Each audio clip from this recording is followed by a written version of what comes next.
Sir का जो vocab याद रखा है वो जरा बताना कैसे, कौन कौन जितने याद करे तूने बताना जरा बच्चों को। जैसे सर एक ऐसे ही कह देते थे, किसी को डांट देते थे, चल खड़ा हो, चल बाहर से, हिम्मत कैसे भी तेरी। तो इसके लिए scold, scope, fulminate, review, berate, upgrade, castigate, condemn, criticise, reprove, reprimand, penalise. तो एक के लिए इतने सारे, तो मतलब ठीक है। इनकी तो कॉपी जो सर ने बनवाई थी सारी याद है, जो लिखा। कभी लाया नहीं मैं सर, बाद में लाऊंगा, दिखाऊंगा, अभी तक रखी हुई है। और सेरेंडिपिटी सर वही कहानी पूरी सर भर दी कि एकदम अनएक्सपेक्टेड सक्सेस। तो बस ठीक है। सिग्मा का बच्चों को कुछ बोलना चाहेगा आने वाले जनरेशन के लिए कि क्या क्या ये करें जिससे इनका रिजल्ट हो। बस यही कि हार नहीं माननी। अगर डिफेंस में जाना है तो कितनी बार भी फेल होके उठना आना चाहिए। मैं ही 3 बार फेल हुआ था सर लगातार, फिर भी मैं चौथी बार बैठा सीधा एग्ज़ाम में और सीधा क्लियर कर दिया। इंटरव्यू मेरे को पता था कि ठीक है मैं कर दूंगा, बस मैंने एक बार एग्ज़ाम क्लियर हो जाए।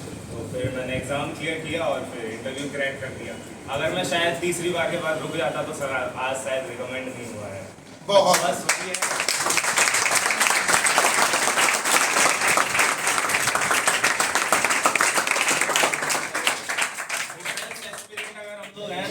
नेवर गिविंग अप एटीट्यूड हमेशा होना चाहिए।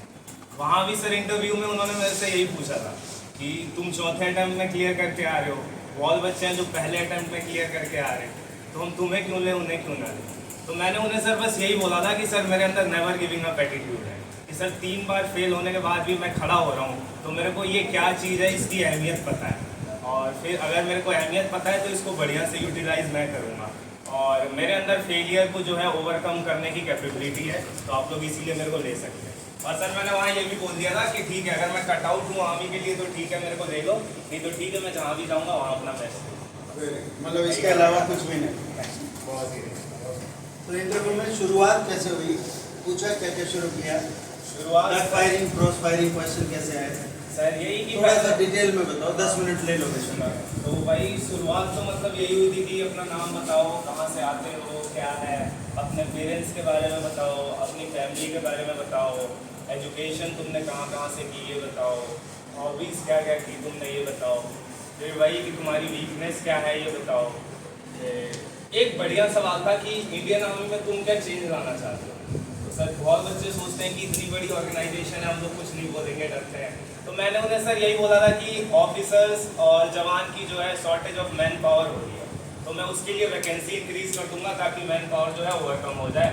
तो ये भी बढ़िया था और बहुत सारे क्वेश्चंस पूछे गए थे मेरे से। जीके और करंट अफेयर के कुछ। करंट अफेयर्स में मैंने सर जियो पॉलिटिक्स डाला था क्योंकि मैं तो पढ़ता था, तो मेरे से सब पूछा था इजराइल पेलेस्टीन बताओ, इजराइल हमास बताओ, इजराइल ईरान के बारे में बताओ, रशिया यूक्रेन का बताओ, तो वो सब मैंने बता दिया था सर। और फिर इंडिया के रिलेशंस भी पूछे थे कि थोड़ी देर पहले मैंने कुछ बोला था तुमसे, यानी मैं चाह रहा था तुम चर्चा कर पाओ, तो पढ़ोगे तो चर्चा होएगी तब काम आएगी। इंडिया के रिलेशंस भी पूछे थे। और सर कॉन्फ्रेंस में जब मैं था तो मैं ऐसे ही बोल रहा था, मेरा चेस्ट नंबर 10 था, तो उन्होंने मेरे से बोला कि बताओ चेस्ट नंबर 10 का इंपॉर्टेंस क्या है। तो मैंने बता दिया कि ये 2 डिजिट नंबर पहला है, और क्या बोलते हैं हमारे बैचेस भी 10-10 के बने थे, सचिन तेंदुलकर भी ये नंबर पहनते थे, मेरा क्रिकेट हॉबी भी था। फिर उन्होंने बोला कोई और स्पोर्ट्स पर्सन बताओ जो ये पहनता, मैंने बता दिया लियोनेल मेसी। फिर उन्होंने बोला और इम्पोर्टेंस बताओ, मैंने कहा आर्मी में सेक्शन जो होता है वो भी जो है 10 सोल्जर्स का ही ईच होता है। तो सर मैं ऐसे ही बोलता गया, तो मैंने बीच में बोल दिया परसेप्शन। तो उन्होंने बोला इसकी स्पेलिंग सुनाओ, मैंने सुना दिया PRCPTION। फिर उन्होंने बोला सिनोनिम सुनाओ। कितने सिनोनिम्स दिए, कितने? 6 सिनोनिम मैंने बता दिए थे कि इन्फ्रेंस हो गया, फ्रीहैंड हो गया, कॉम्प्रीहेंड हो गया, अंडरस्टैंड हो गया, इंटरप्रेट हो गया, ये बता दिया। फिर वो खुश हो गए थे। मतलब साहिल सर याद आए वहाँ पे? साहिल सर मेरे को कॉपी याद आ गई। हम लोग ये सोचते हैं ना कि ये जो इंटरव्यू वगैरह ये सिनोनिम्स है ये सिर्फ पेपर में काम आएगा, कहीं भी काम आया। अब सर वो अनएक्सपेक्टेड था वहाँ पे, उनको लगा कि वो तो प्रेजेंस ऑफ माइंड चेक करते हैं। हाँ ठीक है, तो वहाँ पे अगर शायद मैं नहीं बताता तो उसका डिसएडवांटेज हो जाता, बट मेरे को पता था, मैंने सारे बता दिए। फिर उसके बाद उन्होंने वही पूछा कि यहाँ पे तुमने क्या सीखा। तो बच्चे वहाँ ये बताते हैं जाके कि मैंने टेबल टेनिस सीखा, ये वो सीखा, अपने दोस्तों से वॉलीबॉल। मैंने वहाँ ये बोला कि सर मैंने यहाँ से डिसिप्लिन सीखा, क्योंकि वहाँ सर जो भी मेस में हम जाते थे तो फॉर्मल्स पहन के ही जाना होता था।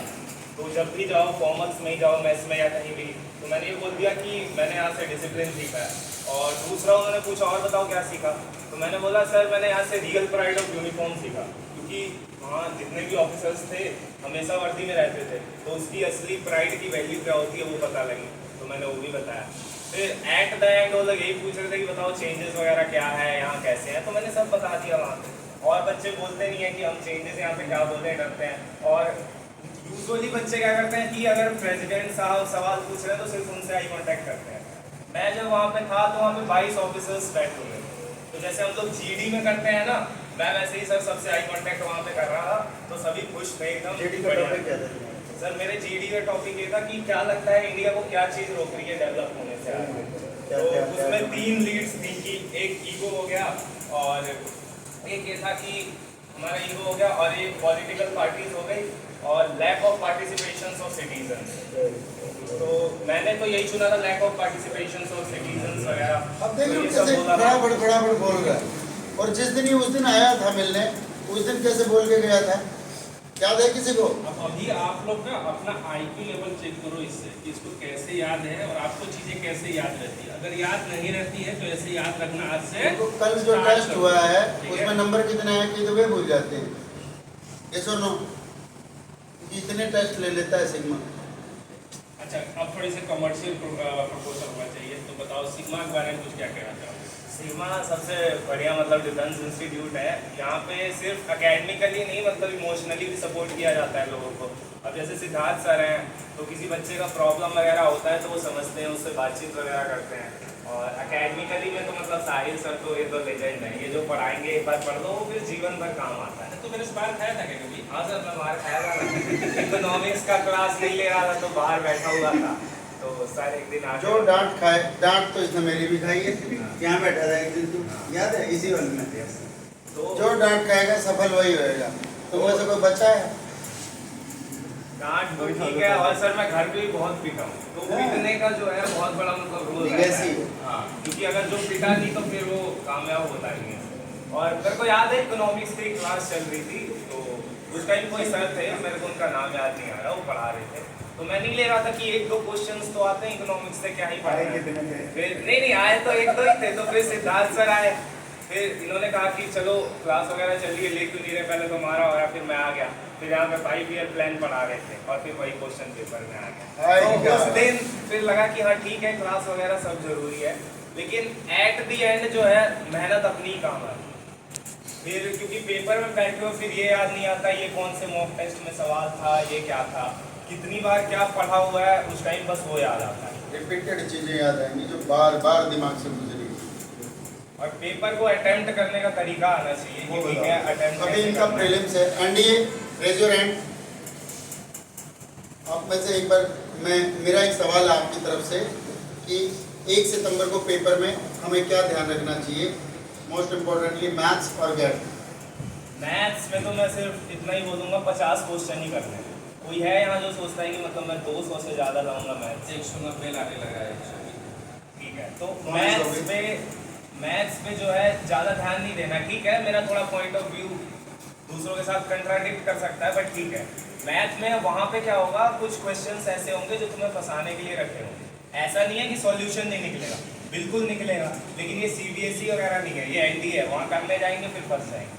तो इसीलिए मैथ में पहले जो अपने आते हैं 50 क्वेश्चंस उनको निकाल दो, और फिर उसके बाद उनको एक बार क्रॉस चेक कर दो कि हाँ सही है यार, उसके बाद आगे बढ़ो। और रैंक या सिलेक्शन जो है वो गैट ही दिलाती है। और मेरा तो मानना है सबसे बड़ा रोल इंग्लिश का रहता है, क्योंकि सबसे इजी सब्जेक्ट है। टीचर इतने बढ़िया जो पढ़ा रहे हैं उसी में से आ रहा है, तो अगर अच्छे से उसे पढ़ लोगे तो फिर वो बेनिफिट हो जाएगा। तो जो सिनोनिम्स वगैरह ये पढ़ाते हैं वही आते हैं। पेपर का पैटर्न पिछली 2 बार चेंज हो गया, लेकिन कंटेंट तो नहीं बदला ना। अब यहाँ सर पढ़ाते होंगे आप लोगों को, कभी कभार स्पीच हो गया, क्योंकि बहुत से अलग लोग भी बैठे होंगे तो वो भी पढ़ाते होंगे, या कि नाउन क्या है, एडजेक्टिव क्या है, तो उस टाइम लगता होगा ये तो हमारे सिलेबस में ही नहीं है। अब क्या हुआ, इस बार सिलेबस बदल गया, आ गया कि बताओ इसमें ये वर्ड क्या है, नाउन है, एडजेक्टिव है, क्या है, वो काम आ गया। तो पढ़ा हुआ कभी बर्बाद नहीं जाता है, कहीं ना कहीं तो काम आ ही जाएगा। तो पेपर का ही नहीं। हाँ, तो मैंने तो मतलब वैसे ही याद किए थे बढ़िया से। और पढ़ो तो मतलब मजे से पढ़ो, सर वैसे ही पढ़ाते हैं, बस एक बार जो यहाँ पढ़ा रहे हैं घर पे जाके पढ़ लो। और फिर पढ़ लेंगे तो फिर उसका आउटकम तो मिलेगा ही। मेरे को भी नहीं मिला। प्रीलिम्स में क्या स्कोर था आपका?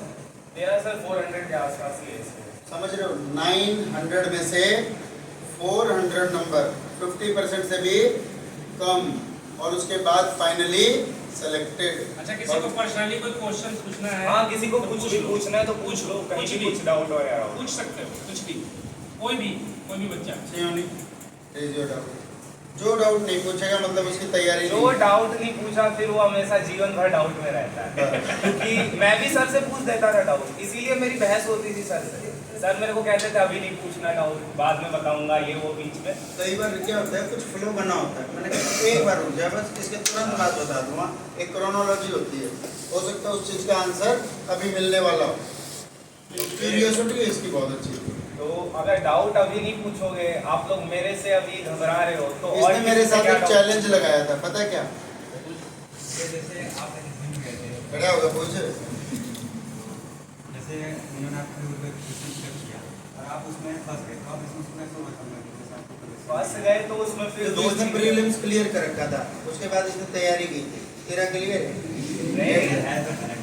नहीं, फंसने की बात नहीं है। फंसने में दो ही चीज होती है कि या तो मुझे जवाब उसका आता नहीं है सीधी सी बात, या तो मैं भूल रहा हूँ, उसका जवाब दे नहीं पा रहा। तो अगर मुझे नहीं आता है तो मैं सीधे बोल दूंगा कि हाँ ये चीज़ मेरे को नहीं आ रही है, मैं वहाँ फंसाऊंगा। Sorry sir, I अभी can't recall it right now. I will get back to later sir. सीधी सी बात। और दूसरी बात, और इसी से चेक भी करते हैं। वहाँ एक बच्चे से पूछ लिया था कि बताओ रशिया यूक्रेन के बारे में बताओ, तो उसने क्लियरली बोल दिया कि सर मेरे को नहीं आता। फिर उन्होंने उससे नाटो के बारे में पूछा, उसने वो भी बोल दिया नहीं आता। तो इससे उसकी ऑनेस्टी पता लग रही है कि अगर उसे नाटो के बारे में पता होता तो ये सारा इस उसी की वजह से तो है, तो वो क्लियर बता देता। अब वो नाटो बता देता, वो नहीं पता होता तो फिर उसका झूठ पकड़ा जाता। तो ये लोग वहाँ ऐसे ही चेक करते हैं आप ऑनेस्ट कितने हो, ये बहुत काम की चीज़ है। अगर आज आप इंटरव्यूअर से झूठ बोल रहे हो और कल ऑफिसर बन जाओगे तो अपने जवानों या अपने सीनियर से झूठ बोलोगे तो देश खतरे में आ जाएगा। तो इसीलिए ऐसे कैंडिडेट को वहाँ पे नहीं दिया जाता। जल्दी बताओ, नाटो का हेडक्वार्टर कहाँ है? रशिया में। बताओ जल्दी। पीछे तनीष, आप बताइए सर। नाटो का हेडक्वार्टर Cannot place. भाई है सर, जो पढ़ा रहे हैं ये सिर्फ एक ही जगह नहीं बहुत जगह काम आ जाए। किसी को कहीं नहीं पता होता क्या बेनिफिट आ जाए। नाटो का फुल फॉर्म बताओ, बोलो। North Atlantic Treaty Organization. बहुत बढ़िया, बैठ जाओ, तो बैठ भाई जाओ। और किसी को कोई डाउट है? किसी को कोई डाउट है तो बिना घबराए किसी पूछ के लो। बस एक ही मन बचा है, इसमें ज़्यादा क्या करेंगे, मतलब जब पढ़ा हो उसको रिवाइज करना चाहिए, कुछ एक्स्ट्रा जो लगे कि जो- सिलेबस से आ सकता है इसमें। नहीं, जो पढ़ा हुआ है उसे रिवाइज करना। मैं ज़्यादा से ज़्यादा टेस्ट दो। मैं ज़्यादा से। अभी कॉपी लाया आपने अगर एडजेक्टिव का चैप्टर कर लिया तो एडजेक्टिव को 10 तरह की एक्सरसाइज करके देखो। अगर आपने कोऑर्डिनेट ज्योमेट्री कर ली, 10 तरीके के क्वेश्चन करके देखो। क्वेश्चन के लेवल ही तो बदलेंगे। कोऑर्डिनेट ज्योमेट्री तो आना ही आना, एडजेक्टिव तो आना ही आना, और इंग्लिश के लेवल पे रीडिंग पे ज़्यादा ध्यान दो। ऐसे जीएस के लेवल पर अगर आपको पता है साइमन कमीशन का क्वेश्चन आ रहा है तो साइमन कमीशन पे क्वेश्चन की डिमांड करो। आप लोगों में से कितने लोग हैं जो जीएस के क्वेश्चन की डिमांड करते हैं हमसे कि सर ये चैप्टर के क्वेश्चन बना दो, और वो भी ऐसे जिससे दिमाग बिल्कुल फेल हो जाए, सैचुरेट हो जाए, ताकि अभी जो ना हो जाए पेपर में हैप्पीनेस के साथ बाहर आए। मांगते हो या नहीं आप लोग ये क्वेश्चन? और जो लोग मांगते हैं पर्सनली उनको मिल जाते होंगे। पर्सनली मैं तो भेज देता हूँ, मालूम है तुम्हें ये बात? तो और बहुत से बच्चे क्या करते हैं, मॉक टेस्ट नहीं देते। तो मॉक टेस्ट पहले समझना जरूरी है क्या है मॉक टेस्ट। बच्चे सोचते हैं कि हमने कितना पढ़ा, कितने नंबर आ रहे हैं। मॉक टेस्ट उसके लिए कभी नहीं होता। पेपर को अटेम्प्ट कैसे करना है उसके लिए मॉक टेस्ट होता है। मेरे मॉक टेस्ट में अगर 0 नंबर भी आ रहे हैं तो मैं दूंगा मॉक टेस्ट। इसलिए नहीं कि मेरे नंबर 0 आ रहे हैं, बहुत बच्चे उसे नेगेटिव वे में ले जाते हैं। उससे ये सीखना है कि मैं कहाँ अटेम्प्ट कर पा रहा हूँ। मॉक टेस्ट अगर सब लोग दे रहे हैं तो पक्का ऐसा होता होगा 5-6 क्वेश्चन ऐसे हैं जो आते हैं वो छूट जाते हैं, और जो किए हैं वो गलत हो जाते हैं। तो पेपर में ये चीज़ ना हो उसी के लिए मॉक टेस्ट देना है। लोगों ने ये गलत रूल बना